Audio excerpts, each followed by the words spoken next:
permiso de ustedes, me voy a quitar el tapabocas, por lo menos aquí cerquita.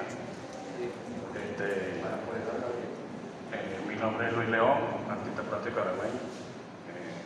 Como dice la profesora Ana, aproximadamente 2 décadas en el arte, aprendiendo, haciendo. Tuve la dicha de conocer, de manejarme en el círculo de artistas aragüeños importantes, conocedores de la materia, y a través de sus experiencias transmitidas por su trabajo, logré captar y todavía ando en la búsqueda del camino de mi trabajo investigativo. Ya tengo un camino recorrido, varios premios, muchas participaciones, sigo participando, sigo pintando. Ahorita en la época que nos ha tocado vivir tan difícil, la pandemia, bueno, más tiempo dedicado a la producción, con los materiales que se consiguen, con lo que tenemos en casa, con lo que hay en los talleres, reciclando, pero siempre nos mantenemos haciendo, creando. Bueno, gracias por la invitación a participar en este tema, me atrae, lo filosófico del arte me atrae, y gracias al amigo Eduardo, conozco al amigo Arthur Dantos, que es un filósofo estadounidense, que él trata el arte contemporáneo como con cierto desdén, porque él dice que se acaba, y lo explica de una forma que hay que estudiar muy bien y hay que tener un precedente para poder llegar a entender en totalidad hasta dónde quiere llegar él o qué es lo que él quiere transmitir. Por ejemplo, él dice que el arte tiene que verlo con un espíritu conocedor, pero entonces también dice que el arte es a partir de 1400 a.C. y él desaparece de un plumazo, el arte de la caverna, el arte barroco. O sea, es lo que él quiere analizar y es lo que nosotros tenemos que aprender a analizar. Por ejemplo, él dice del 1400 en adelante, del Renacimiento, ¿verdad? Si me equivoco me pueden corregir. Quiere decir que Picasso, Da Vinci, Miguel Ángel, los que tuvieron hasta el Renacimiento, que pintaron iconos religiosos, porque él se basa sobre una tesis, un estudio que hizo un personaje que se llamaba Hans Berti,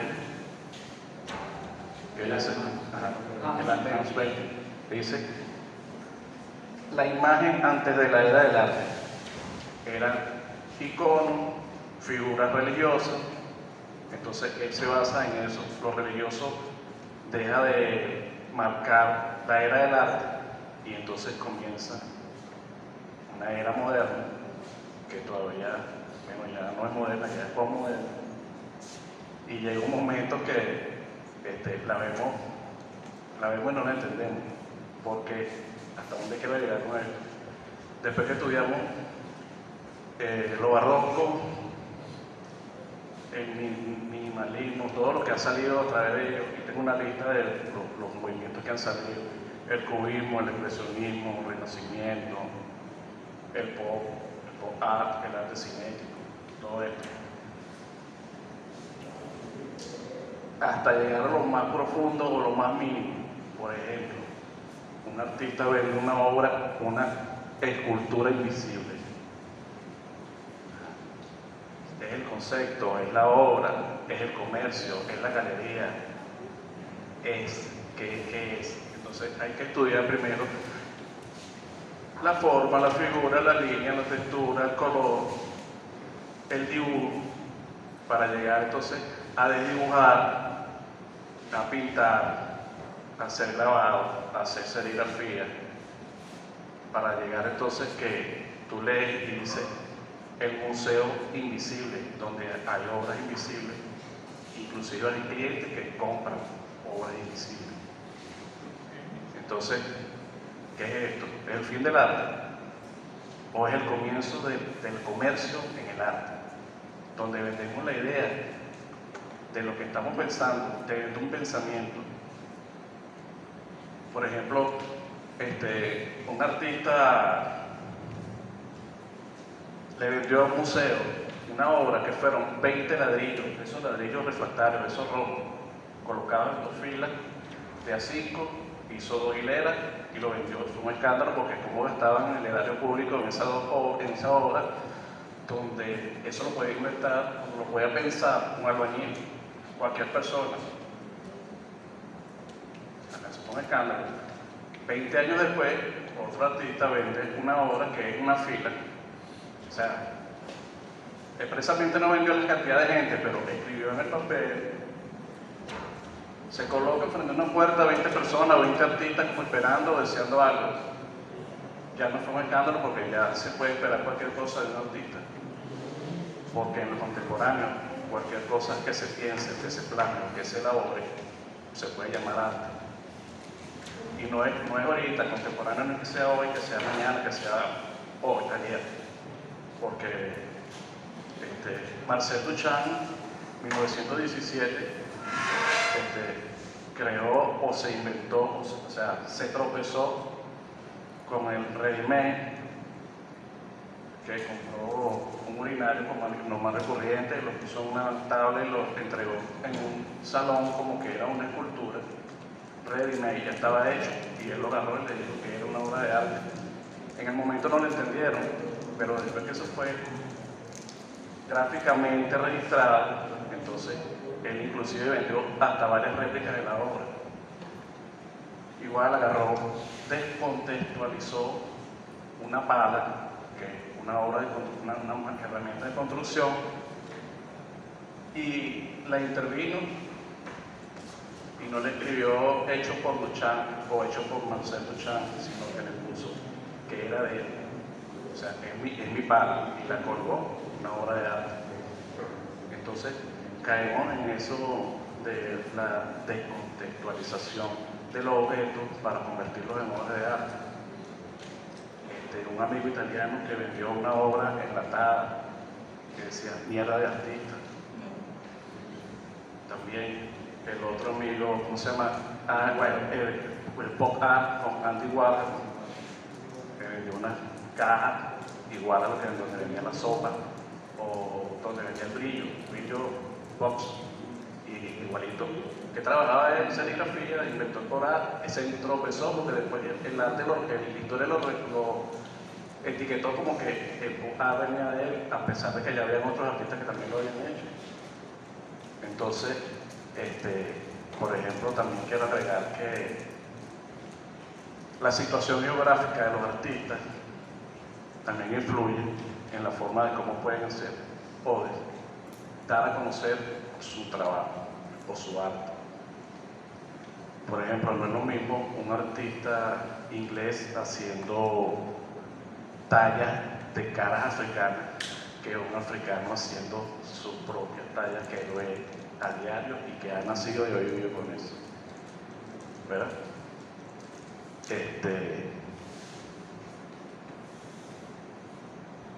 Es difícil hablar del fin del arte porque no sabemos hasta dónde vamos a llegar. Por ejemplo, en esta época de pandemia, yo le puedo decir con propiedad, yo he participado en 25 exposiciones de arte virtuales, las que yo he llevado adelante gracias al apoyo de los artistas que han creído en ese proyecto virtual que está en la red las 24 horas del día, todos los días hasta el infinito, hasta que se acabe la red. Entonces es una parte de afianzar ese trabajo que estamos haciendo y que no sabemos para dónde vamos porque estamos trabajando, y los invito a eso, que sigamos trabajando y sigamos investigando, porque yo digo que soy artista, pero estoy empezando a caminar, a dar pasos en esto. Entonces me gusta el arte, estoy trabajando en eso, estoy investigando, me considero un investigador de todas las tendencias. Por ejemplo, si te gusta el dibujo, dibuja, investiga los dibujantes. Si te gusta la pintura, los diferentes movimientos de pintura, es bueno pasearse por todos los movimientos de pintura, porque eso no lo permite la contemporaneidad. Podemos hacer una obra donde tomamos elementos de diferentes artistas hasta que tú puedes hablar con tu propio lenguaje. Muchas gracias por su atención y por la invitación.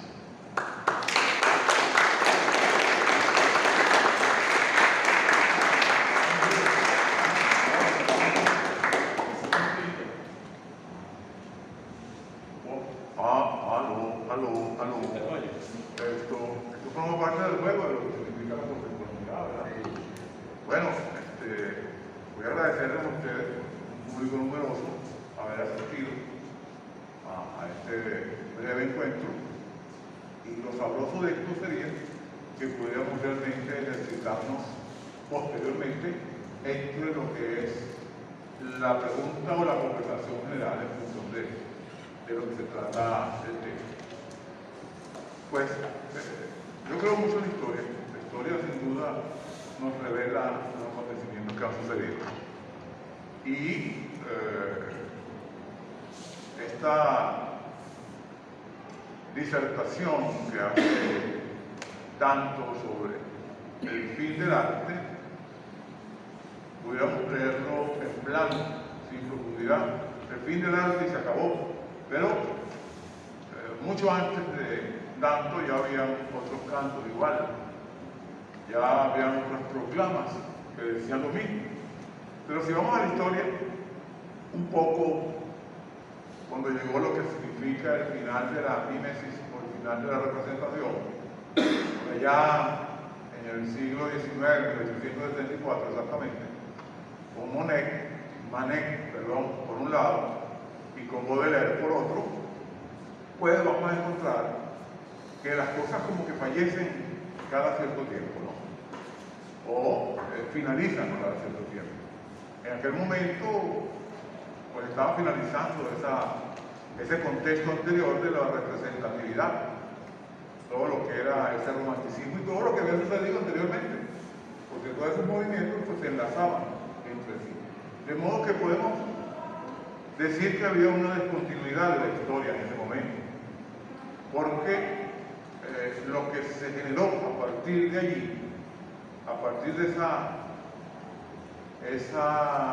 encuentro con el desayuno en la hierba, con la Olimpia, generó infinitas posibilidades. Sin embargo, las cosas no son así como cuando uno le dice a un muchacho, métete para adentro, y el muchacho se tiene que meter para adentro, no es así. Hay un proceso de transición, y ese proceso de transición entre una cosa y la otra duró un periodo casi de 20 años, 1864 a 1884, aunque había la aparición más o menos de Van Gogh y Gauguin y todo este grupo postimpresionista. 83. Ahora bien, Danto, que es un tipo curioso e interesante, pone en manos de Van Gogh y Gauguin la modernidad, no la coloca en manos de Manet. Que es curioso, porque tampoco Baudelaire inicialmente la ponía en las manos de Manet, sino posteriormente, cuando salió Olimpia, cuando salió ese famoso cuadro de la Olimpia, que fue que Baudelaire admitió que el que estaba generando el cambio era Manet. Pues de allí hasta la fecha de 1960, un buen número de años, casi 120 años, se generaron o se sucedieron una cantidad de movimientos, no de periodos. El periodo moderno continuaba. Lejísimos. Claro, muy lento.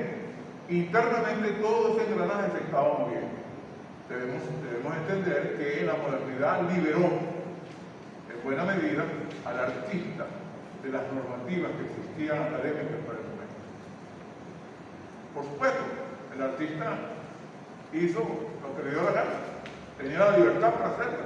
Cada movimiento que se generaba le permitía ir más allá. Ir más allá.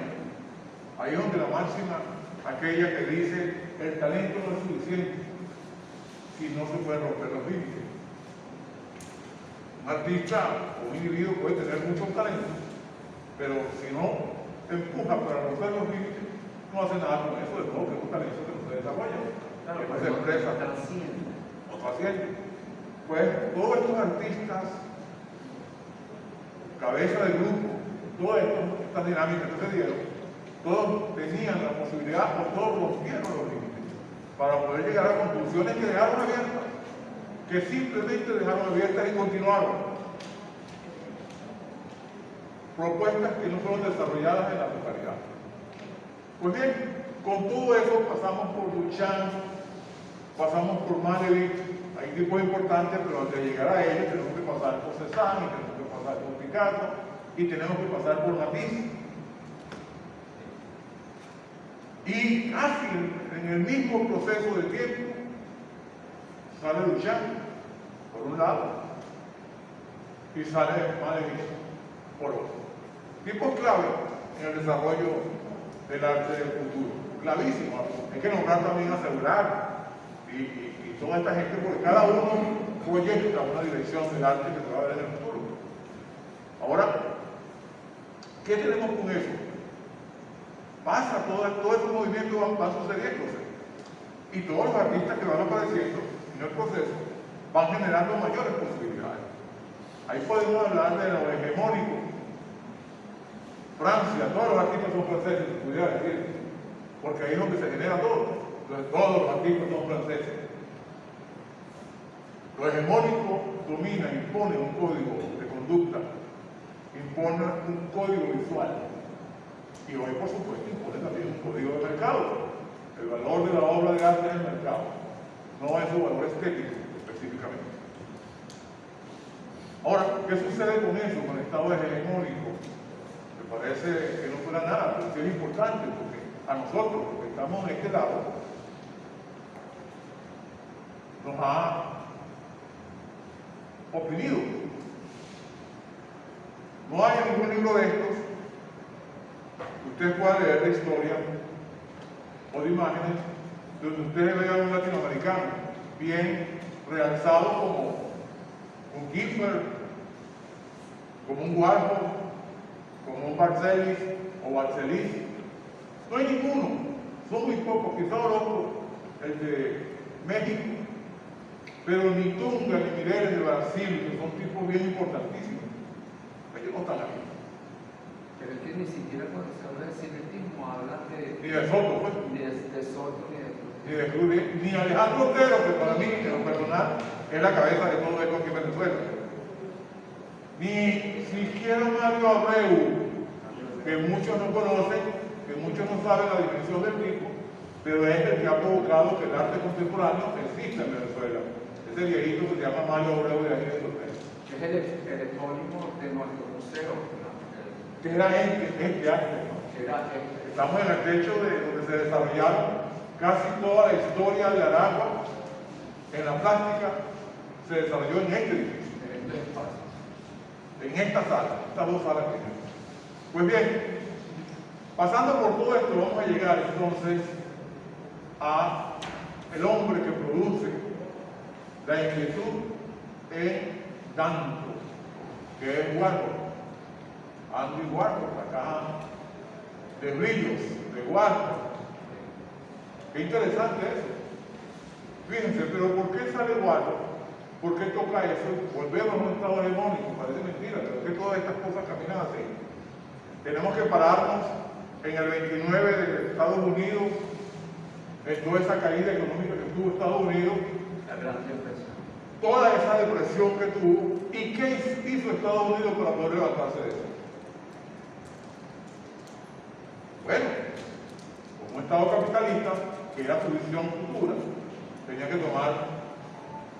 poner orden, como decimos nosotros, orden en la embriaguez, para no decir la palabra, hay que poner orden. Y entonces, ¿qué sucede con ese orden? Bueno, Estados Unidos, que tiene un poder enorme, y un poder jurídico enorme, un poder judicial enorme, impuso también una forma de hacer arte, una forma de ver el arte. Entonces, ¿qué sucede allí? Y eso lo estamos hablando en plena modernidad, porque la modernidad dio para todo eso. ¿Qué sucede allí? Bueno, surge el arte abstracto, surge la cabeza del arte abstracto en Estados Unidos, que es Jean Paul. Tipo interesantísimo, de corta vida en el problema del arte, porque a veces lo intuitivo puro El azar puro no tiene respuestas largas en el futuro, son respuestas cortas. Y Jackson Pollock se transforma en el artista oficial, porque era el artista menos comprometido socialmente. Estados Unidos no ha interesado en absoluto una pintura social y la invisibiliza. Eso no entra en las áreas expositivas oficiales ni privadas. Eso se silencia total, como se silencia muchas cosas en el mundo social norteamericano. Pero bien, entre ese contexto redondo que está allí, surge Warhol. Y Warhol viene de un hombre que viene del diseño, que sabía y conocía que era la imagen comunicativa, cómo se manejaba, y nada, pues el tipo se mete en ese contexto y maneja lo que se llama el pop art, ¿verdad? Arte popular, en palabras nuestras, en palabras criollas. Y para la fecha, en el 60 y esa obra es del 60 y algo, creo que no es del 60, ¿De cuál es de la caja de brillo, la caja de brillo. Pero eso es una más, simplemente eso es una más, porque él saca a Marilyn, saca lo terrible del presidente y lo hace tan masivo que la muerte de Kennedy lo masifica tanto que ya es terrible por los norteamericanos. Empieza a hacer, lo banaliza, porque empieza la banalización del arte a través de Evo Arco. Parece mentira, pero Creo que es una de las cosas más. sí, a este amigo nuestro, tanto, deja pasar por alto algunas cosas. Él parte del banco para realizar su tesis sobre la muerte del arte, que no es la muerte del arte específicamente, es la muerte del relato, es el final del relato continuo. Eso es grave y es el relato. ¿Por qué es el relato? Porque hay cosas que se salen fuera del contexto histórico continuado. Y por eso el libro se llama, claro, hay dos libros. Hay un libro que se llama El fin del arte. Y el segundo libro que ratifica su visión sobre el problema se llama Después del fin del arte y el límite de la historia. ¿Ok? Eso está por allá. Mientras la cosa está ocurriendo por aquí, algo así. Ahora, ¿qué es lo interesante de esto? Y yo digo, en una conversación que teníamos virtual en estos días, que también está lo histórico.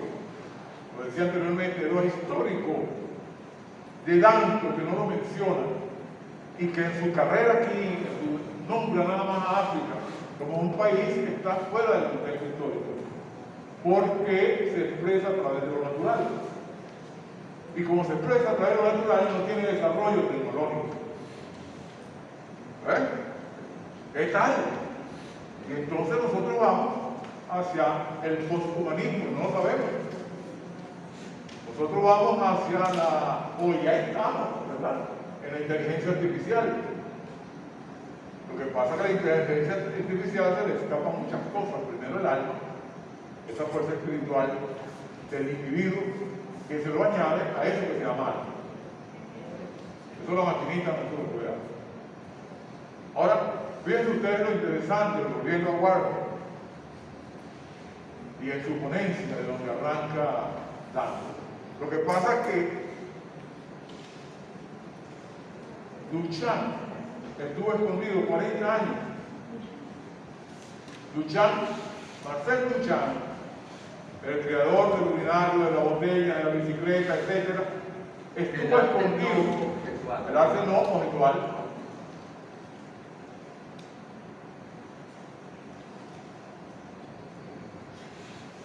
Estuvo escondido 40 años. Dime, historia. No, porque si quería aprovechar ese momento de lucidez para hacer un aporte, porque tú hablas de la muerte del arte, obviamente estamos viendo últimamente. Yo soy la profesora Victoria Párez, ahorita estoy nueva en Unidarte y estoy con el curso introductorio. Creo que buena parte de los alumnos problema. Ajá. Entonces, me hizo mucha analogía con una cosa bien importante que sucede también en la tragedia, en el teatro, en la filosofía y en general en otras áreas que nutren al arte como tal, ¿no? Porque Nietzsche también plantea la muerte de la tragedia. Kant dice Dios ya no existe. Ajá. Danto, por supuesto, no podría negarse. Ya vamos para allá. Ajá, ok. Entonces también, por supuesto, cuando tú hablas de Baudelaire, me parece supremamente interesante porque él hace una crítica a los salones de arte, que es nuestra última muerte del arte, sobre todo en Venezuela, ¿no? Y habla después de lo hegemónico, y lo hegemónico me parece sumamente interesante la aportación que acabas de hacer, la comparación entre el mundo europeo y el mundo americano, por supuesto, ¿no? Lo que pasa es que estos muchachos, como son nuevos en el arte, a lo mejor todavía no conocen mucho de historia del arte, pero me parece supremamente interesante los artistas y los tópicos que vienen tratando. Pero bueno, haciendo esa... Ok, bien buena, bien buena. Gracias porque iba a tocar la muerte de Dios porque tiene mucho que ver con el acontecimiento de hoy. A ver si me da chance los 15 minutos, ¿no? ¿Estoy pasado ya? No, pero termine de idea. Porque bueno, iba por Duchamp. Entonces, fíjense ustedes lo interesante. Duchamp, desaparecido por 40 años. Nadie se acordaba de Duchamp. Pero entonces llega Warhol y lo vuelve a montar en la mesa. Y hace pensar nuevamente el arte conceptual. Pero ¿quién es el papá? No es Warhol. El papá sigue siendo... El abuelo de todo eso sigue siendo Marcel Duchamp. No Warhol. Warhol se sostiene allí. De modo que un poco lo que dice Dante más adelante, en que el arte, después de la muerte del arte, o de la muerte de la historia, es una vitrina que le queda abierta a los artistas para que ellos tomen de ahí lo que quieran y hagan con eso lo que quieran. Pero eso ya estaba hecho. Ya por allá, atrás, en Picasso, en 1905, por allá, Picasso había tomado las obras de Cézanne y había hecho la señorita Aviñón con el soporte de una obra de Cézanne. De modo que cuando revisamos toda la historia del arte moderno, nos vamos a ver que el artista siempre ha visitado a otros artistas, siempre ha habido una influencia, pero lo que hizo Picasso en aquel momento se llama intertextualidad. Ya no es una influencia, él toma la obra, la modifica, la transforma y sale o surge otra obra distinta. Un poco lo que están haciendo ahora. Estamos descubriendo nuevamente el agua tibia. Es un poco lo que se está haciendo ahora, se está tomando, podemos verlo por toda esta cantidad de fotografías.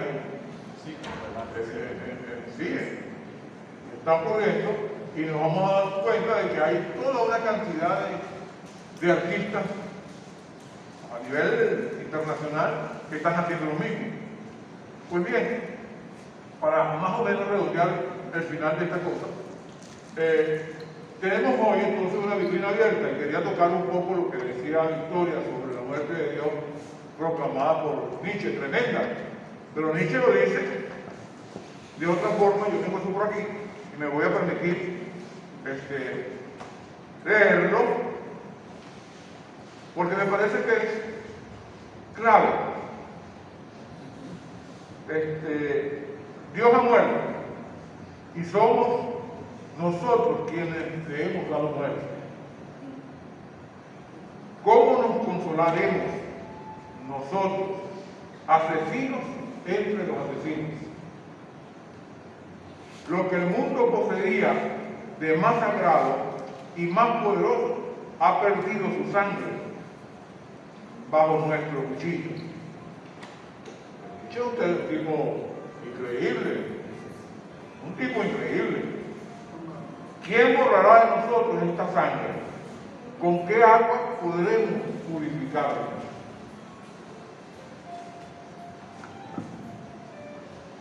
¿Qué expiaciones, qué juegos nos veremos forzados a inventar? La grandeza de este acto no es demasiado grande para nosotros. No estamos forzados a convertirnos en dioses, al menos para parecernos dignos de los dioses. No hubo en el mundo acto más grandioso, no hubo en el mundo acto más grandioso, y las generaciones futuras pertenecerán por virtud de esta acción a una historia más elevada de lo que fue hasta el presente, toda la historia. Fíjese eso, interesantísimo. Esto tiene que ver con... Porque esa es la base del superhombre, que habla en la ciencia Gaia. Aquel superhombre que tiene el acto creativo, que es poderoso, que es autónomo, que es toda una cantidad de cosas, ¿no? Que es súper creativo y que es un pequeño Dios en sí mismo. Al final es eso, es creador, con un talento enorme. Pero a veces nosotros rompemos los propios límites. Para finalizar, fíjense que la muerte de Dios no tan solo es un problema de una palabra de Nietzsche en aquel momento que crea superhombre. También en la contemporaneidad vemos que yo soy Dios y lo podemos ver fácilmente. La mujer, contemporáneamente hablando, tiene la autonomía de ser quien quiere, hasta de negar su propia naturaleza de mujer con la que vino. Senos nuevos, pompi nuevo, piernas nuevas, labios nuevos, rostro nuevo, todo es nuevo, porque ella no está contenta con lo que vino, con lo que le dio Dios. Entonces yo voy contra esa naturaleza y me creo a mí misma. Gracias por oírme.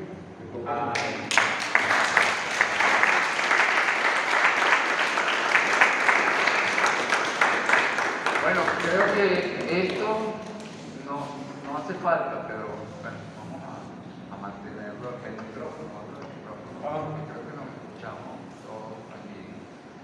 Bueno, en principio quisiera agradecer la invitación que me hizo mi gran amiga, la profesora artista plástico Ana Nóbrega, para discutir sobre estos temas que realmente son temas como nos hemos dado cuenta todos los que estamos aquí presentes, sobre todo estudiantes, me parece formidable, y le agradecemos su presencia aquí porque ustedes los jóvenes, y sobre todo los jóvenes que estudian este tipo de disciplina, son realmente los que van a llevar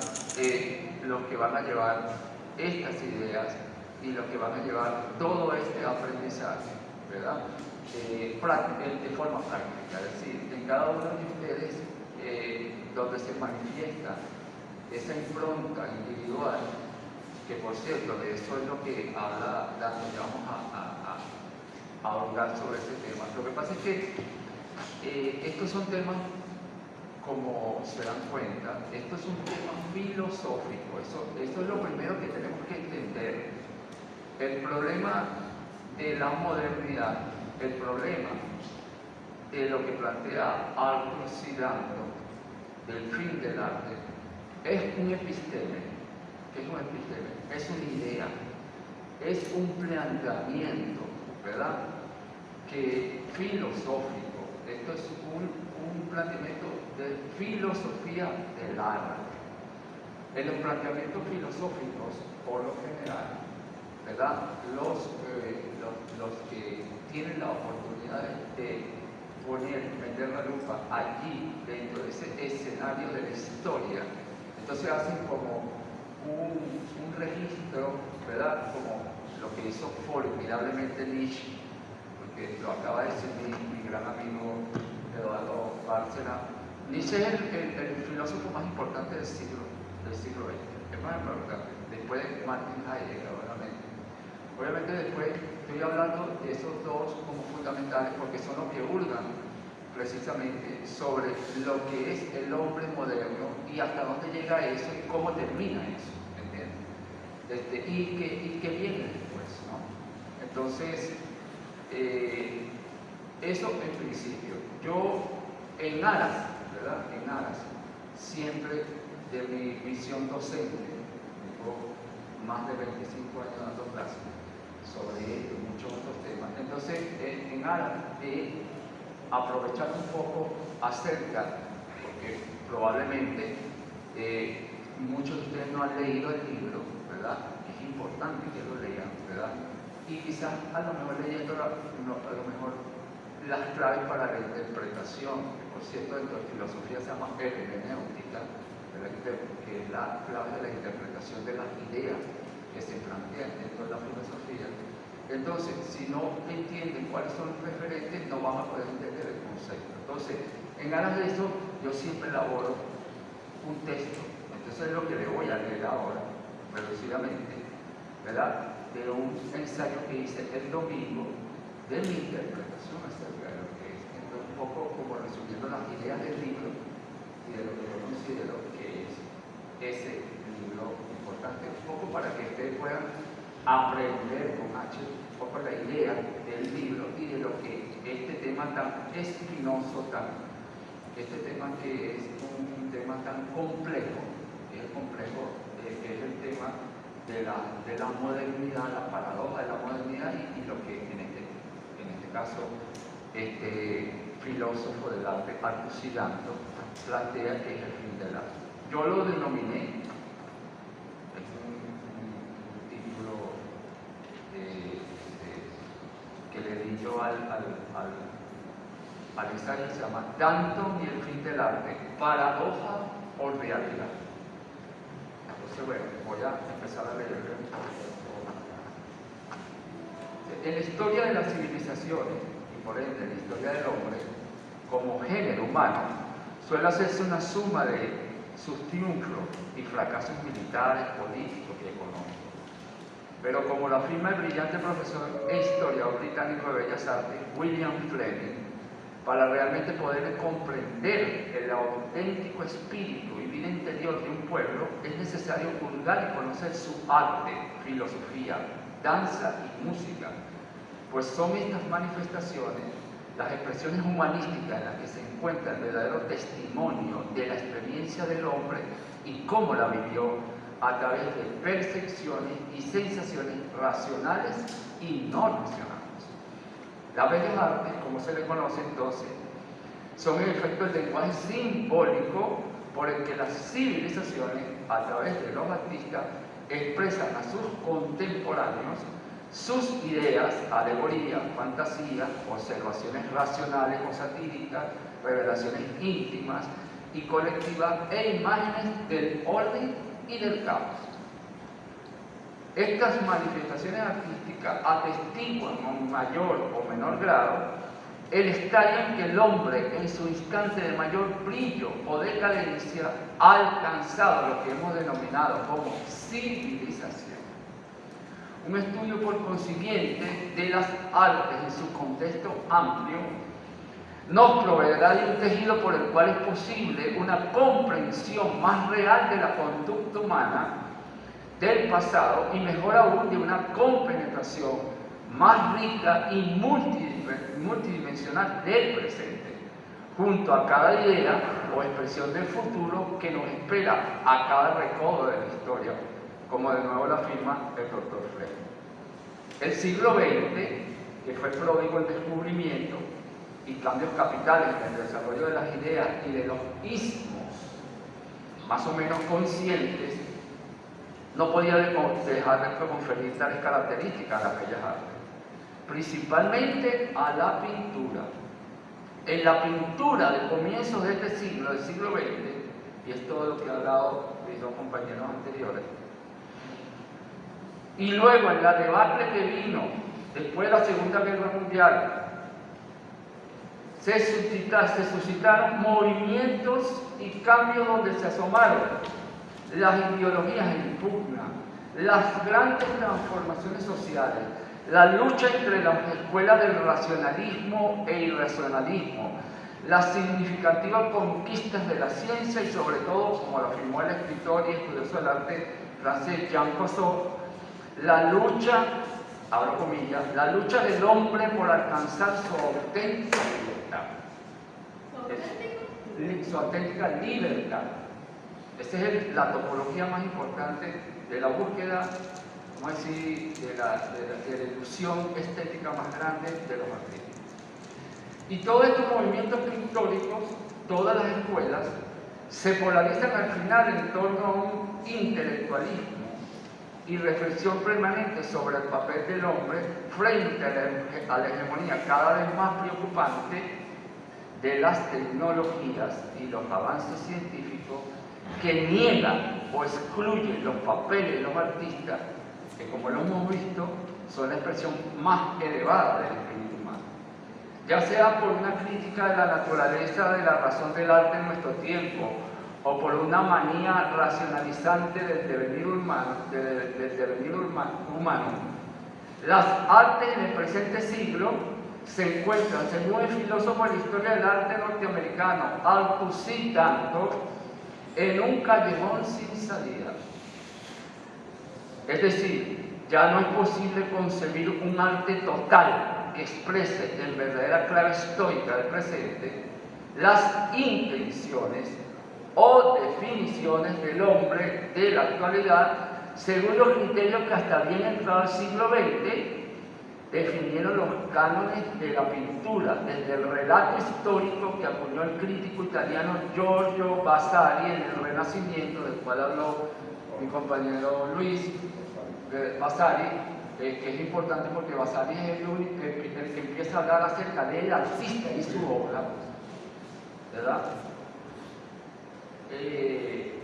En el Renacimiento, que escribió un gran libro sobre los artistas, ¿verdad? Es su época cambiando el paradigma de su tiempo.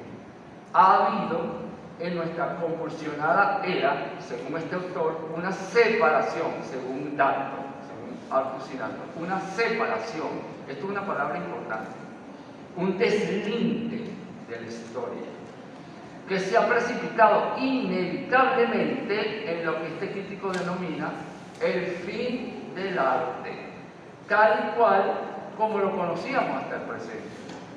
De modo que se hace necesario, según Danto, señalar el camino, abro comillas, hacia un nuevo tipo de crítica, y ahí aquí es donde está el episteme principal, crítica, que resulte capaz de ayudarnos a entender el arte en esta era que él la llama la era posthistórica, es el término que la pone, la era posthistórica.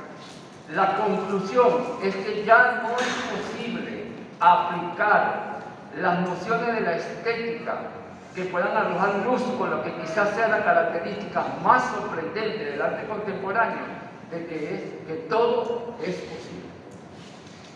Esto es en esencia, y por supuesto una apretada resumen, lo que plantea Althusser Danto en su polémico texto después del fin del arte, el arte contemporáneo y el límite de la historia, ¿no? En este sentido, Althusser Danto nos aclara en la introducción de su texto, habla de que mis intereses, o sea, los intereses de él dentro del libro, son especulativos y filosóficos, y también prácticos. Deseo identificar qué principios críticos hay cuando no hay más relatos y donde en un sentido cualificado todo es posible. El libro se ocupa de la filosofía de la historia del arte, la estructura de los relatos, el fin del arte y los principios de la crítica del arte. No desea, como en el caso de Antoine Compagnon, que es este autor muy importante francés, que escribió este libro que también lo recomiendo, que se llama Las 5 paradojas de la modernidad. No es como dice Antoine Compagnon, ¿verdad?, que es filosofar sobre el sentido de la modernidad y la contemporaneidad y cómo esto afecta el sentido de los relatos existentes dentro del arte. Pero aclara Althusser Danto que él da un concepto de lo que significa moderno, que según este filósofo significa lo más reciente. Fíjate tú cómo él lo define. Moderno, lo más reciente. Como tampoco contemporáneo significa un término que designe simplemente algo que tenga lugar en el presente. La palabra clave aquí, dentro de este relato que acuña Althusser Danto en su libro, es autoconciencia. Esa es la palabra clave. El cambio, abro comillas, una cita de Danton, el cambio desde lo premoderno a lo moderno, aclara Danton, fue tan insidioso como la transición en términos del alemán Hans Belting, que es el otro importante porque paralelamente ellos estaban planteando una tesis del fin del arte sin conocerse, uno en Alemania y el otro en los Estados Unidos. De la imagen, el cambio desde lo premoderno a lo moderno fue insidioso como la transición de la imagen desde sus postulados anteriores a los de la era del arte, a la imagen, a la propia era del arte. Asimismo, los artistas que hacían arte moderno no tenían conciencia de estar haciendo algo diferente hasta que de manera retrospectiva se comenzó a aclarar que había tenido lugar un cambio importante. Algo similar ocurrió en el cambio del arte moderno al arte contemporáneo. Creo que por mucho tiempo, dice Altudato, el arte contemporáneo fue simplemente el arte moderno que se estaba haciendo ahora.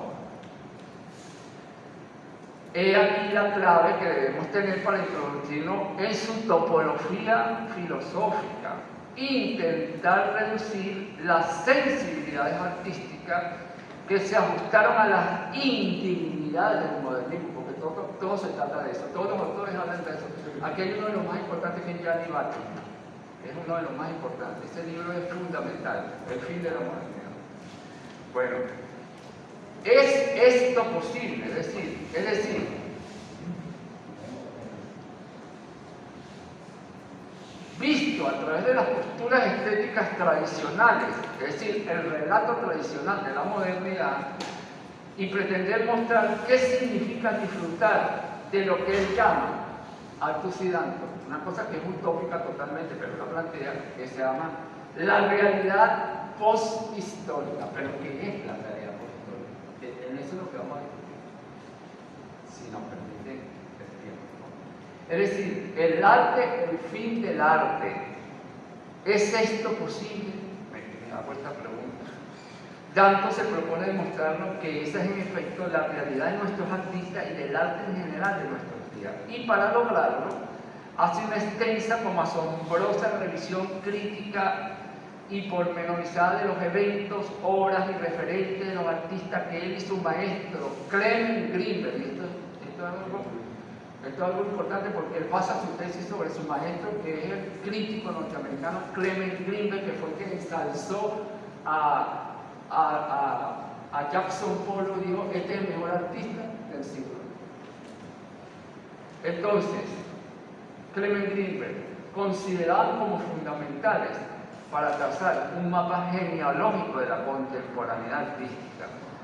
Desde los primeros experimentos del Dada, que proclamó la muerte del arte, porque los dadaístas fueron los primeros que proclamaron la muerte del arte, pasando por el cubismo de Pablo Picasso y los cubistas, hasta llegar a aquellos artistas que definen como fundamentales en el relato contemporáneo: Andy Warhol, Jackson Pollock, Robert Morris, Roy Lichtenstein, Cindy Sherman, Sharon Scully, Anne Reinhardt, Mike Bigelow, sí, los Marqueros, Barbara Westman y el equilibre Joseph Boyle, entre los más importantes.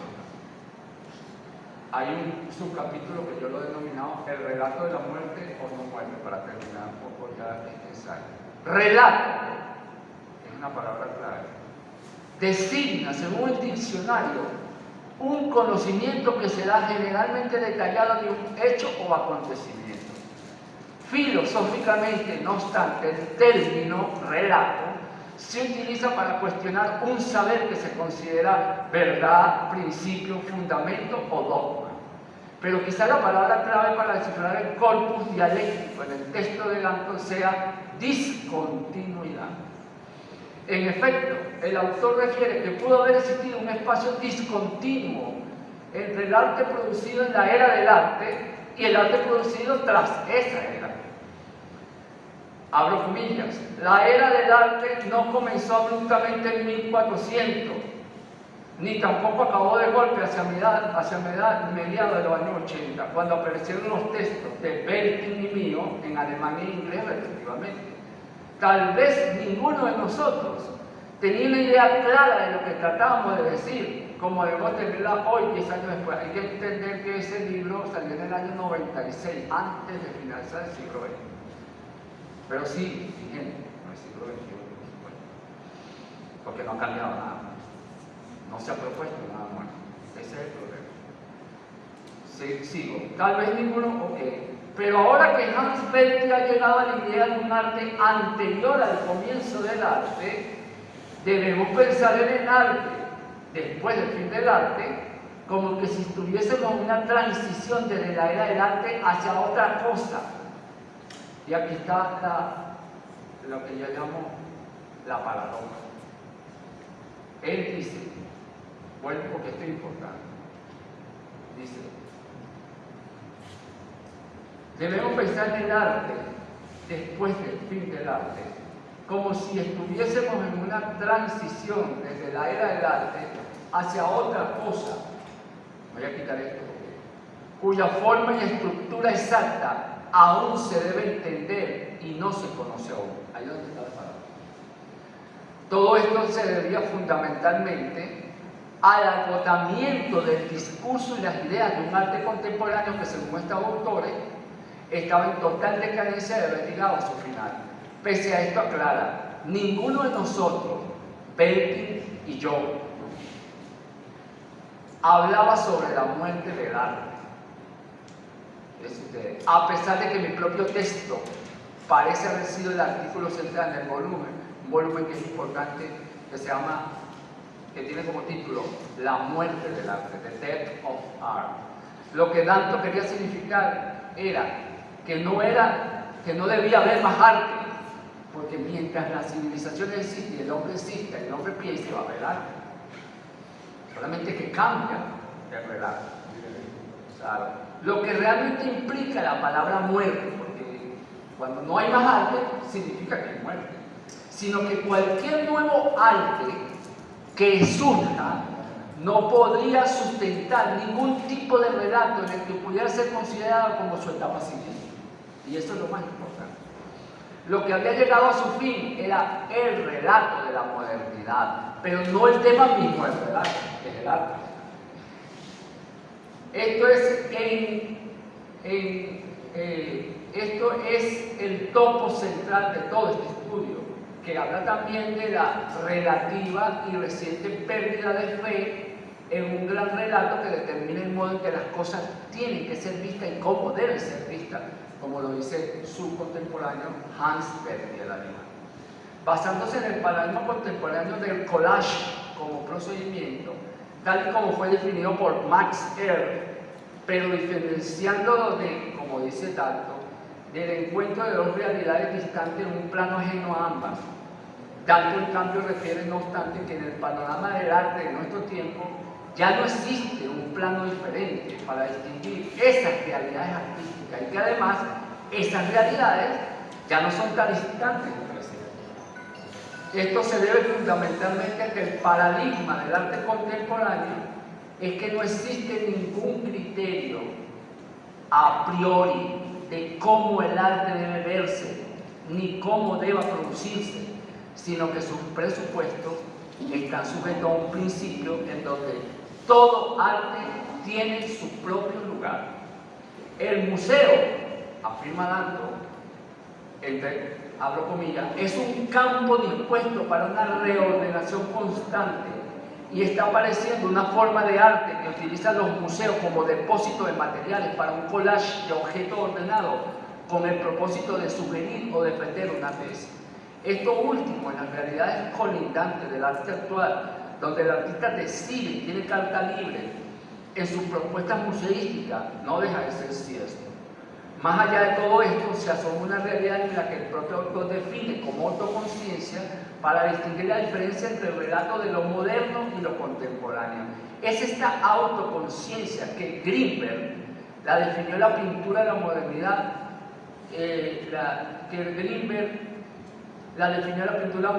solo podía responder a la siguiente pregunta: ¿qué es esto que tengo y que ninguna otra clase de arte tiene? Quizás esta sea la pregunta constante que siguen haciéndose los artistas de nuestro tiempo para realizar sus obras, mientras sus creaciones paradójicamente siguen careciendo de una definición posterior a la era del fin del arte, una paradoja que aún está por resolverse. Bueno, muchas gracias.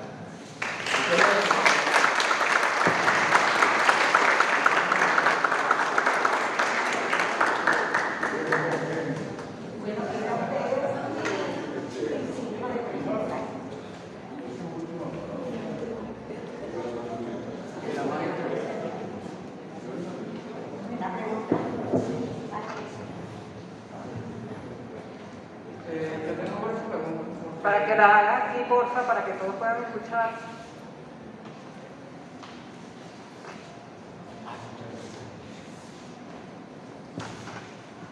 Yo tengo varias preguntas porque primero, al inicio, sentí que básicamente toda la explicación se basa en la historia del arte, pero de América y Europa, que es algo normalmente que se deja fuera a todo África, Asia y el Oriente, en todas sus partes.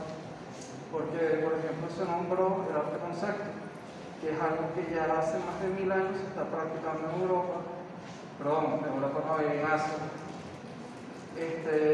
También siento que hubieron como ciertas interfaces históricas, porque me parece increíble porque la historia del arte cambia de un momento a otro. O sea, pasamos 30 años pensando algo y luego 2 días después ya no es así. Por ejemplo, se pensaba que Velázquez pintaba solo, ahora se sabe que no, que su esclavo pintaba también como él, que su esposa también pintaba como él, y lo llevaban. Con el arte concepto sabemos que ahora Duchamp no fue creador, sino que, por ejemplo, su pintura más famosa, su escultura del ordinario, se la dio la Duquesa de Dado, la obra Duquesa de Dado, y que ella ya en 1918 ya tenía un anillo, que fue la primera obra que se tiene de este tipo en lo que se considera Oriente, que era un anillo, pero la pregunta real es cómo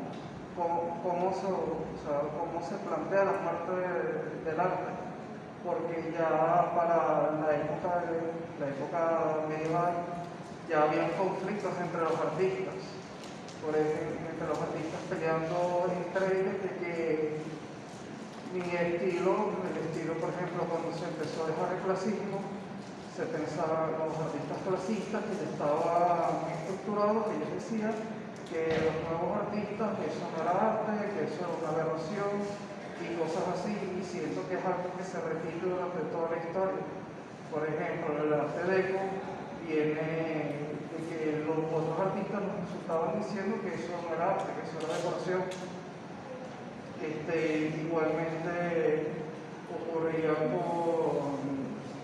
con el arte de Francia, donde el grupo de Van Gogh, su nombre también viene, el nombre de ese movimiento también viene de un insulto de otros artistas que ya estaban en su momento, o sea que ellos eran los líderes de la generación anterior, y decían que cuando ellos empezaron a perder el terreno, que el arte ya estaba muerto y estaba muriendo. Entonces siento que es algo como que ocurre cíclicamente, como que las generaciones antiguas dicen cuando pierden la palestra que el arte empieza a morir.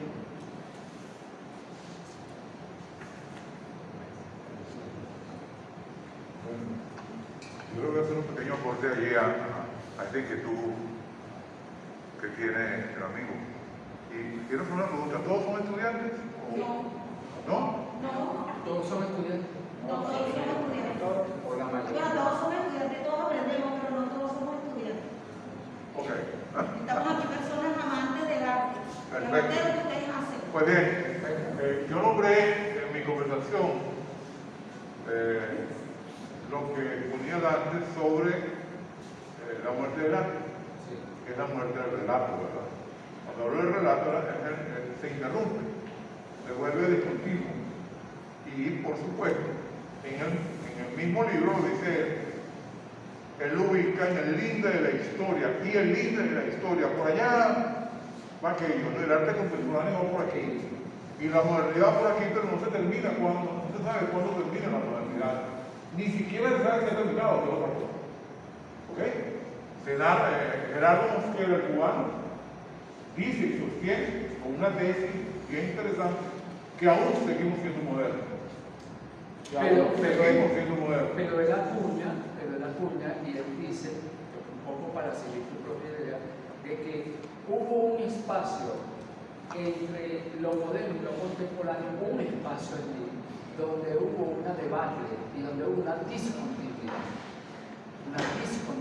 dentro de la expresión de lo que hasta ese momento resultaba ser el relato de la modernidad.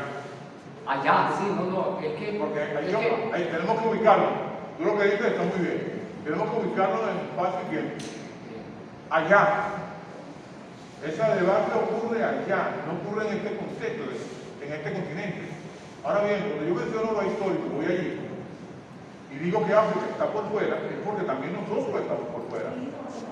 En esa historia, en ese relato, en ese gran relato contemporáneo, que se construye en el estado hegemónico, no están en el continente, no existen. Y bien lo decía Alfonso, no está ni Soto, pues, por decirlo, no está con 10. Que es tan fundamental, menos puede estar Mario Abreu, o Juan Subero, o cualquier otro, pero Mario Abreu, que es interesante, fíjate, ¿no? Porque Mario Abreu rompe los límites, va más allá de Arman, que era poner cositas. Mario Abreu le da un sentido a los objetos. Sí, le da un sentido y lo lleva más allá de eso. Ahora, habría que preguntarnos, y tenemos que ubicarnos en Venezuela, porque sin duda estamos en este continente, ¿qué acontece? ¿Qué es lo que ha acontecido que eso no sucede? ¿Por qué el Estado hegemónico como tal no lo menciona? ¿Por qué Alemania obligadamente tiene que meterlo en la historia a través de Luis? Reacomodarlos. Y tiene que entrar entonces Buy, el papá, en la cabeza, y tiene que entrar Kiefer, y tiene que entrar Bachelin, porque esos tipos crearon un movimiento que se llamó los Nuevos Salvajes, y porque vienen de una esencia primaria, preeminente, diría yo. No pueden obviarlo en el sentido, y tenemos que tocar lo que él dice vital en cuanto a la Segunda Guerra Mundial, la diáspora. ¿Para dónde va esa diáspora? ¿Cuál fue el asentamiento de esa diáspora? Claro, hay que entender algo, yo voy a aportar algo allí brevemente acerca de lo que esta visión de lo que es el arte dentro de la modernidad y cómo estos filósofos abordan esta noción de lo que es el fin del arte, ¿no? Entonces, es importante algo que no debemos olvidar. Los movimientos artísticos más importantes que se dieron en el siglo XVIII, no vamos a hablar del Renacimiento, obviamente, pero la cuna, vamos a entender que la humanidad tiene, de alguna manera, picos. La humanidad va por una línea recta, según los historiadores, ¿no? Va a una línea recta y de repente tiene un pico arriba, ¿no? Y ese pico significa no solo prosperidad a nivel económico, y a nivel político, sino que ese pico lo propugna el arte, las artes en general. Y las artes son ideas. No hay que entender algo.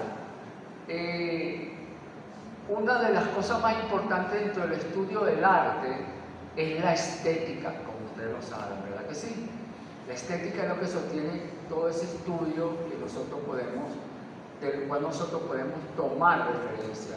Bueno, Hegel decía que, fíjense ustedes, esto es un relato que se agotó, pero este relato de Hegel, que estuvo hegemónicamente, y que definió la estética del arte a finales del siglo XVIII y comienzo del siglo XX, es este concepto que él dice, que la base de cualquier estudio estético no puede estar dentro de los fenómenos y dentro de la referencia de un individual, de lo individual, sino de lo colectivo, es decir, de la idea. La idea, entonces, es lo más importante dentro del estudio de la estética. Claro, sigue siéndolo, pero resulta que esa idea no es permanente, no es continua, no es eterna. La idea va cambiando porque las civilizaciones van cambiando y se mueven y van evolucionando. Entonces, esa idea va de alguna manera transmutándose. Entonces, no puede haber un relato que defina algo que definió un siglo, el siglo XVIII, que le define el siglo XX y lo siga definiendo el siglo XXI. No puede ser. Eso es algo que no solo absurdo, sino que no se corresponde con la verdadera historia del pensamiento, ¿no? Entonces, ¿qué pasa? Que eso es muy importante. O sea, esta cuestión que yo entiendo, y muchas veces lo hemos hablado y discutido en muchas oportunidades, de que el arte latinoamericano, el arte, porque no es americano, acuérdense que América es Norteamérica y Latinoamérica y Suramérica, ¿entiendes? Es el arte suramericano, no es el arte norteamericano, es el arte suramericano, el que ha estado fuera de ese límite de la historia que no se ha nombrado. Y, por supuesto, un continente tan extraordinario donde nació el hombre, porque Lucy, la primera mujer que se consiguió, por cierto le llamaron así los antropólogos Lucy, que se consiguió en África. Entonces, que ha sido tan importante también en esto, no solo a nivel de música, también ha estado incluido este relato. Pero esa es una parte de otra discusión, ¿de acuerdo?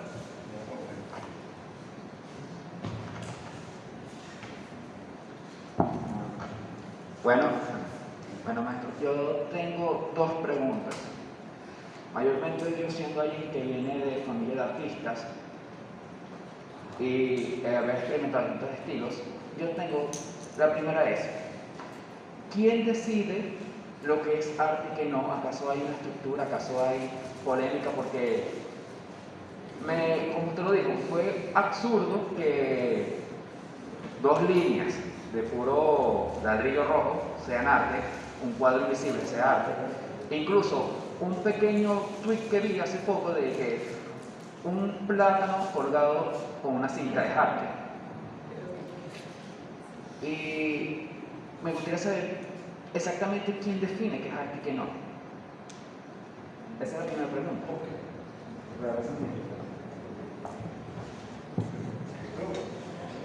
Bueno, oye, Es una pregunta única, inclusive para un seminario completo.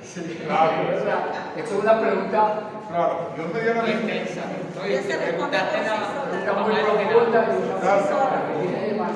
Sí, sí. Tiene unos alcances enormes, ¿no? Sí. Incluso, acuérdense que hay tesis desarrolladas sobre el contexto del valor de arte, quién lo define. Hay por allí en las redes un libro que se llama ¿Cuándo es arte? El arte contemporáneo. Y es toda una tesis completa de 300 páginas. Así que es una pregunta realmente que en profundidad se pierde de vista. Pero nosotros podemos decidir, después de los 90, en Venezuela, vamos a ubicarnos también en el espacio-tiempo, en Venezuela, toda aquella, ¿cómo se dice?, hegemonía crítica que existía en Venezuela, se dio la tarea de construir filosóficamente qué debían hacer los artistas. No era de otra forma, no era que el artista participaba porque producía una obra de texto, no. El artista tenía que ir al taller a ajustarse a un tema, un texto elaborado y trabajar en función de ese texto. Y la obra estaba enmarcada dentro de ese contexto, era arte para ser puesta en esta institución. Eso es una cosa hegemónica. Hegemónica, no, totalmente hegemónica. Tú estás imponiendo un criterio al artista para que... Eso ocurrió a partir un poco elevado a los 80, a partir de 80 y alto, 88, hasta los 90.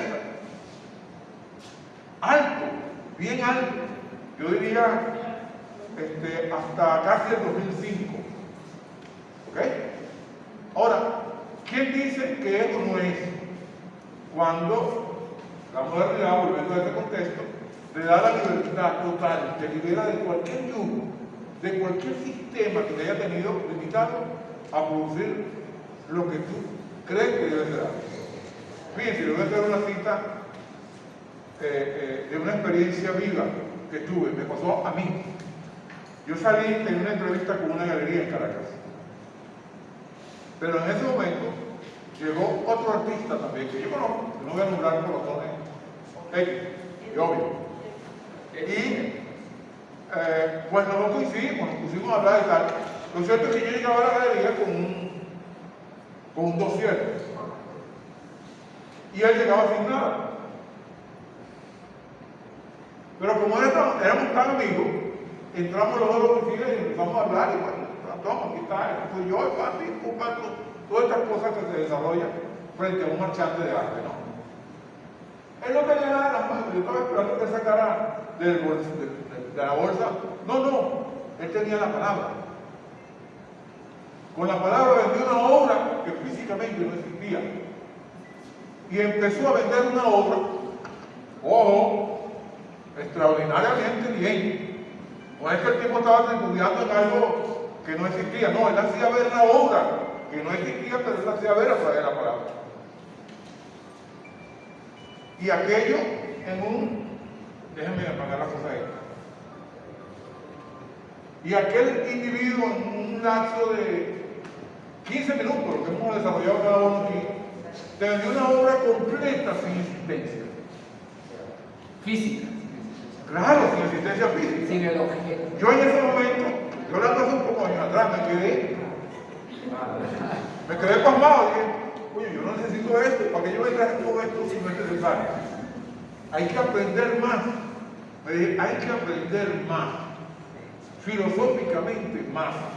El problema del arte es que tienes que aprender más, tienes que tener el poder cognitivo de lo que tú quieres producir en el futuro.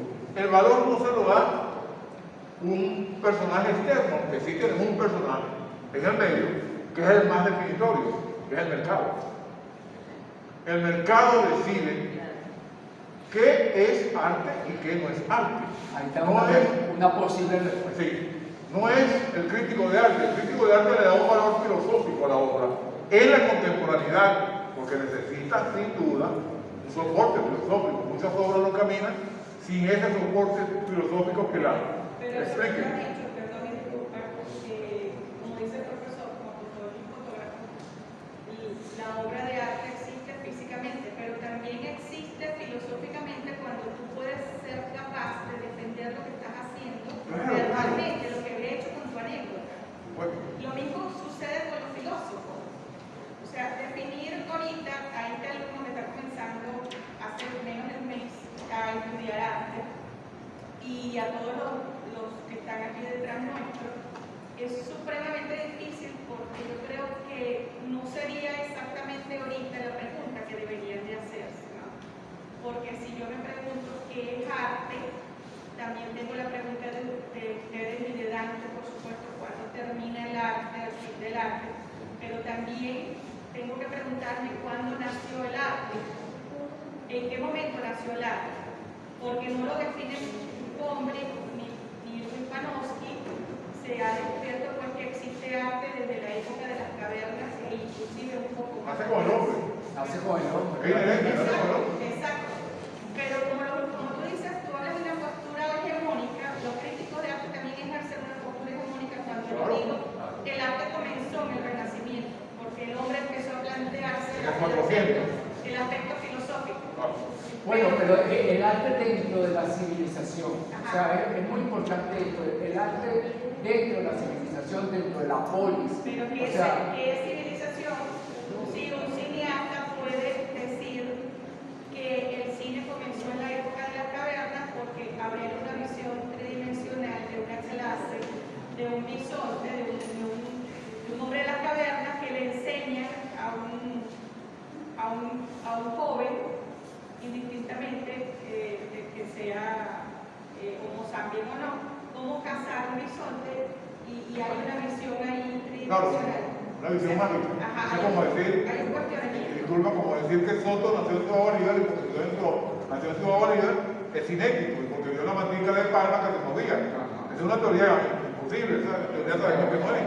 Pero por terminar la respuesta un poquito más allá, también, por supuesto, la filosofía en todo este contexto después de alto es algo primordial, esencial para la construcción de un pensamiento artístico. ¿Ok? Ahora, hace poco también, no tan solo esto es otra cita, yo me imagino que los que ven cine o ven televisión, vi una película donde hay una mujer artista que va a hacer una exposición. Y esta mujer estaba obstinada de hacer esas cosas. Y estaba en un momento existencialista terrible, no tan solo por su obra, sino por todo su contexto familiar. Y entonces pues ella quiere deshacerse de su alma. Y entonces hace un documento, ¿verdad? Un documento y entonces vacía aquí su alma, escribe.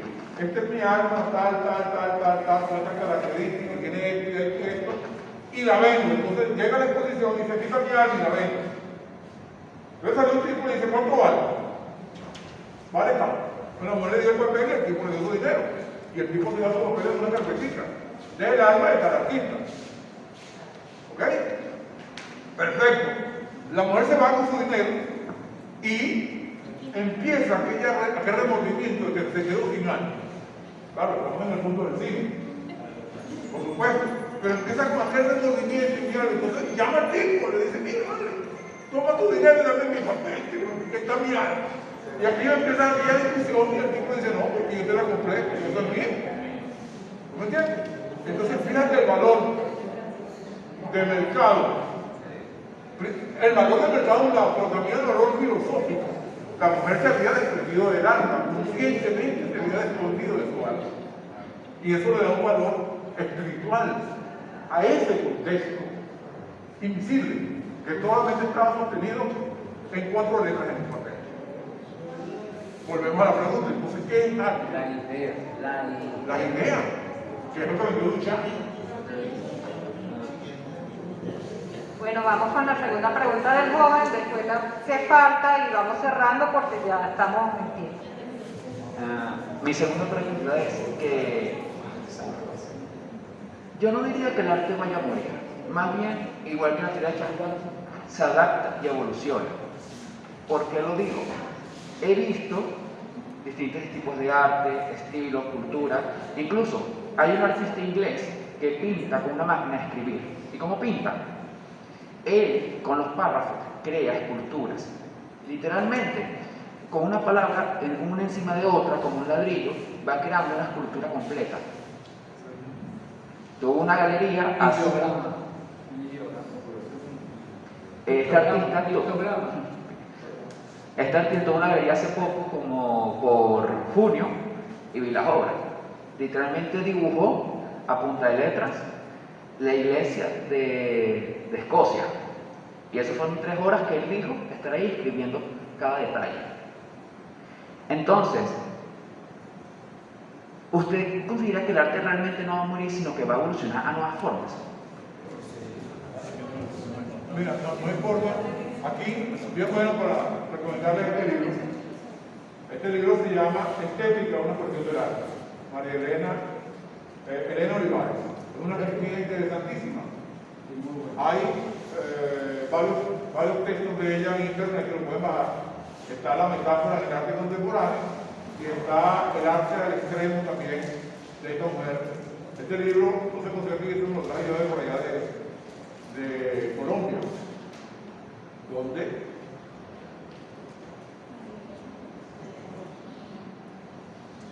se consiguen buenas cosas. ¿Quieres preguntarle algo? No. Bueno, lo que pasa es que de momento se me fue la...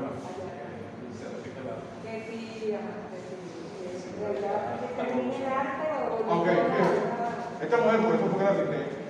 Esta mujer, después de pasar por tanto, pasa por todos estos filósofos. Lo interesante de este libro, que ella pasa por todos estos filósofos que han proclamado la muerte del arte. Claro, porque está hablando acerca del episteme principal de las bellas artes, que es la estética. Sí, es la estética.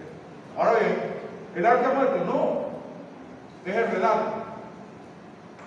El arte sigue evolucionando, incluso Danto al final dice que él está encantado de vivir en este momento por la riqueza que existe en la evolución del arte. Es lo que llama gozar la post-historia. Sí, y entonces es un poco lo que decía el artista nuestro Crudier, un poco antes de morir, decía que es maravilla poder estar en este tiempo por las riquezas que se podían producir.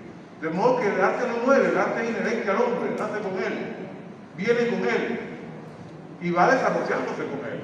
Ahora lo que estamos viendo, merda del artista por un lado, el camburcito que lleva en la pared, todas estas tremenduras son válidas, son fenomenologías que permiten en buena medida abrir puertas que están cerradas para que el artista siga incursionando más adelante, es romper los límites. De modo que hay cosas que ante las que uno no puede estar cerrado, tiene que verlas con ojos desmesuradamente abiertos para captar realmente los contenidos que emanan de esa situación. Eso forma parte del contexto del arte, del aprendizaje de todos los días. El ser artista no es solamente pararse frente a una tela blanca sobre una computadora O un tronco de madera. un tronco de madera. No, el ser artista implica una complejidad mucho más allá de eso. Fíjense ustedes, y voy a hacer cita de mi amigo recientemente fallecido Miguel Bondaña, hasta dónde llega el problema de la palabra. Para entender a Miguel Bondaña, dicen, para entender a América Latina, dicen algunos críticos, en América Latina hay que entender a Miguel Bondaña por la profundidad de su obra y la profundidad de su pensamiento. Quizás pocos hemos visto a Miguel Bondaña y lo que hemos visto hemos pasado simplemente por encima de él sin profundizar en la obra por lo complejo de su contexto plástico y por lo complejo de su pensamiento como tal. Y pudiéramos ubicarlo como en efecto lo es, como un alemán, simplemente es un alemán, pero es un alemán que está en Venezuela desde los 3 años. Un alemán que ha viajado más que nosotros hacia las culturas primigenias de este país. ¿Cómo podemos descolocarlo? Ese es el juego. ¿Cómo lo podemos descolocar en el contexto histórico venezolano? No podemos. Tenemos que ir a la fuente de él primero. ¿Y quién es la fuente de él? Volvemos. Mario Abreu. Volvemos a la fuente de él, Mario Abreu. Entonces nos damos cuenta que el tipo no es extranjero.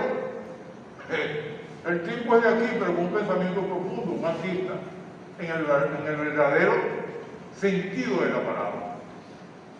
Miguel Bondaña me dijo una vez que estábamos conversando, creo que en la exposición que se mostró aquí de tauromaquia, y me decía, un artista se hace después que ha recorrido un lapso aproximado entre 12 y 15 años. Ahí veremos si tenemos un artista, porque en ese lapso ha tenido tiempo para desarrollar un pensamiento, continuarlo, hacerlo posible. Un poco pesimista, un poco optimista, porque para mí tiene que pasar mucho más. Sí, fíjate, pero con una labor constante, una labor permanente de búsqueda de una realidad. Eso que dice, no sé si lo dijiste tú, lo preguntó ella, ese juego de la certeza a través del pensamiento, al colectivo, del pensamiento colectivo, de la idea. Ahora, pues yo creo que ha sido poco el espacio para discutirlo. Perfecto. Yo quiero hacer una cosa. Una pregunta que Después de la pregunta. Después de la pregunta. Profe, quiere hacer lo que quiere decir. Usted quiere. Yo lo que quería básicamente era, porque cuando la profesora Ana Nóbrega me invitó a la exposición, al foro, perdón, con ustedes tres, desde luego que me imaginé que iba a ser así de polémico, ¿no? Invité a mis alumnos que están comenzando con un ensayo que ellos tienen que hacer sobre por qué quiero ser artista, ¿no? un poco eso. Yo no sé si ellos se van a ir desilusionados o por todo lo contrario con un espectro mucho más amplio. O bueno, pero me parece sumamente interesante que algo de eso hayas dicho, porque ellos tienen que ubicarse en el contexto y en el ámbito que estamos viviendo, ¿no? Entonces, de verdad que te lo agradezco desde la óptica pedagógica. Los tres han sido bien didácticos y bien concretos, pese a las digresiones, ¿no? Hola, para los que están comenzando, les quiero poner a la disposición lo siguiente. Mi correo es las iniciales de mi nombre, LG León 1, el número 1, @gmail. LG León 1, @gmail. Tengo disponible cualquier cantidad de libros de arte digitales. Me escriben más o menos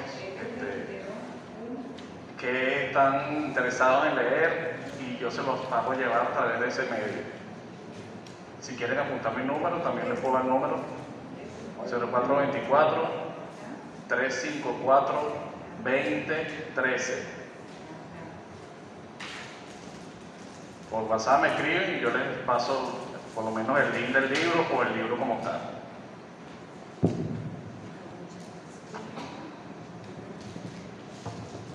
Buenos días, jóvenes todos. Profe, gracias por la invitación. Yo no soy su estudiante, pero tengo un ser querido acá. Y estoy llamada al arte. Soy hija de un artista plástico inevitable. Es inevitable. Creo que a lo mejor así le va a ocurrir a mi hijo con sus hijos, seguramente. Donde quiera que esté el arte, pues, estoy yo. O está un pedacito de mí o alguien de mí. Yo quería hacer esta intervención porque ustedes, nuevamente, profe, nuevamente gracias yo por la invitación al foro. Cuando hablábamos del fin del arte, ¿no? Y bueno, no está allí, pero veo arte, ¿no? Entonces, cuando vemos el fin del arte y nos invitan a conocer a Dal, como es usted, y luego comienza este conversatorio tan sabroso, tan fascinante, ¿no? O al venezolano nosotros, tan sabroso, esa sabrosura tan, sí, que nos coloca allí donde nos coloca cada uno de ustedes, incluyendo la intervención de las profes, ¿no? Me pareció súper sabroso, ¿no? Porque cuando decías que lo de la latica de caca, mierda, vamos a decirlo por su nombre, ¿no? Y era arte. Entonces me retoma así como a la época de la academia y todo aquel rollo que tenía Rodin. ¿Sabes? Yo soy un artista plástico y él amaba a Rodin y no entendía. Nosotros no entendíamos cuando él nos hablaba de Rodin y Rodin pues se peleó con la academia y no entró a la academia y todo el rollo con la academia y pobrecita la historia que tenía Rodin con esa gente, ¿vale? Y tan maravilloso que fue ese hombre con aquel pensador. Y la pieza es complicada de manejar incluso de forma como escultura, ¿verdad? Y Rodin pues tuvo rollo con la academia, no pudo estudiar arte, no pudo hacer una cantidad de cosas pues porque la academia, y con Picasso pasó lo mismo. Picasso a la academia lo botó, lo pateó, lo tiró al suelo, hizo de todo, y ahí tenemos al Guernica, y ahí tenemos una cantidad de obras, ¿sabe? De estos grandes artistas. Es para que ustedes tengan una idea que no necesariamente aquello académico, ¿no? Que es lo que por ahí. Usted hablaba de que usted trabajaba, que usted está manejando el reciclaje, que usted está haciendo no sé qué virtuales. Entonces, cuando hablamos de este tipo de cosas, estamos haciendo arte todos los santos días. Usted es arte, usted ya, cuando usted respira, cuando usted siente la caricia de la brisa. Mi papá nos preguntaba eso, ¿qué es arte? Decía el joven. Y yo, pues, emocionada acá, recordaba unas palabras de mi humilde padre, que decía, porque nosotros le preguntábamos ¿por qué tú haces esto? ¿Por qué tú haces esto, papá? Nosotros sus hijos. Y él nos respondía, tú conoces la brisa, tú sientes la brisa, eso es arte. Tú te ves las manos, eso es arte. Todo lo que produces tú sobre el mundo, todo lo que el mundo produce en ti y todo lo que el universo ha producido en ti, cuando ves las estrellas, eso es arte. Porque nosotros somos ese polvo cósmico hecho humano, ¿no? Entonces, lejos de hacer una pregunta, era agradecerle a la profesora por habernos invitado. Y yo vine aquí como de como de, ¿sabes? Y a ustedes verdaderamente por esta expuesta tan maravillosa. Entonces, cuando hablábamos de esa cosa de Latinoamérica, y yo digo, bueno, digo lo que dice Benedetti, ¿sabes? El norte es el sur, señor, el sur es el norte. Eso es lo que somos, y de hecho ella nació de este lado. El mundo nació de este lado y seguimos produciendo materia prima para que ellos nos devuelvan hechos sombreros, hechos lápices. Y, ¿sabe? Ese es mi criterio referente a esto, ¿no? Y referente al arte, lo que le dije, nosotros somos arte, todo es arte, y no es que no termina porque todo es contemporáneo, todo es moderno en ese momento y todo, ¿sabe? Nacemos donde comenzamos y comenzamos donde nacemos, ¿no? El fin es el inicio, digo. Pienso que es lo que quiso decir Dalton en esto, ¿no? Y lo que ustedes más o menos querían explicar.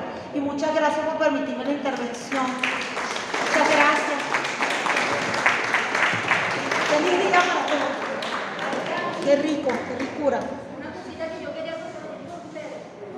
Desde aquí mismo, cuando estudié en la universidad, se comenzaba a hacer esto mismo de la muerte del arte.